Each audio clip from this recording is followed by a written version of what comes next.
A little bit about the story, Mañana Doesn't Mean Tomorrow. As you will see in the website here, there's a description.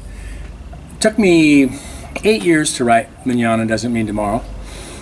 It took me 3 years of living it, and several years just to be comfortable with having people read it, because it can be very personal on occasion. So the quick synopsis is that I fell in love with Mexico 30 years ago, bought an old sailboat, fixed it up, brought it to Mazatlán, got in the sailing charter business with a couple of Mexicans, that had a ragtag sport fishing flota, promised me everything would be fine.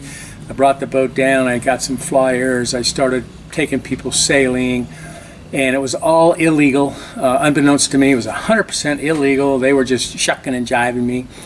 And I ended up getting busted one night and almost going to jail, almost getting deported, and almost having my boat confiscated. It was quite an adventure. It's a 3-year window, and I kept trying and I kept trying and I kept believing these guys against all odds, because I wanted it so bad. I really wanted it bad. That's the essence of this story. Like I said, it's a 3-year window. During that 3 years, I went back and forth to Mazatlán a couple of times. I brought a Jeepster down with a trailer, a travel trailer to live in. I had the boat down here. I kept fits and starts trying to do business. We could never get legal. It was just off and there were some trying times. I mean, there were some amazing times, absolutely amazing, no question about it, but there were some trying times where, I spent all my money, bought this boat, fixed it up, broke down in Cabo, got here with hardly any money, and just scraping by. Met my really good friend Roberto at that time. He was the son of one of my partners. Now Roberto, for 30 plus years, has been a really good friend. And here I am in Mazatlán now in June of 2018, and Roberto and I'm getting ready to drive back to California, and Roberto and I are going to take the little road trip from Mazatlán to Nogales, Arizona / Mexico, and then he's going to come back to Mazatlán. He came down with me when I drove this time in December, late December. He met me in Nogales, and we tripped to Mazatlán. He's a good buddy. And he's in the book. Not a lot, but he is in the book. By the way, he also is in a couple of the short stories in the book that's just coming out, Tales from Mañanaville. And Roberto's featured in a few of those stories. He's a good guy. He's smart. He speaks good English. He knows what's going on in Mexico, and he's a great asset. It's the nuts and bolts of Mañana Doesn't Mean Tomorrow. I encourage you, if you've gone this far, to check out the actual reviews of what people have said that have read Mañana. I wrote it a long time ago, and sometimes I go back and I open it up and I look at a page and I think, wow. I did that. That was me. It's pretty incredible. Absolutely pretty incredible. So once again, thank you much for checking out the website, looking at this little clip that has to do just with Mañana Doesn't Mean Tomorrow. As I mentioned before, about anything I write. If you don't like it, let me know.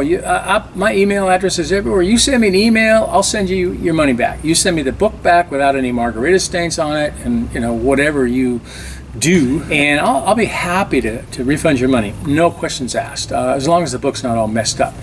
Anyway, thank you very much, and I also appreciate good feedback too. I've been kind of low-key with Mañana for a couple 3 years, because I've been waiting for this third book, the 15 short stories. Now that that's going to be ready in a couple of months, I'm really going to be promoting Mañana Doesn't Mean Tomorrow again. There are reviews on Amazon, which I'll have a link in this website, and there are reviews in the website of people that have read the book. It's really nice to have that kind of feedback, to have people say, wow, I never looked at something that way, or how did you manage that? Great to see somebody with that kind of determination.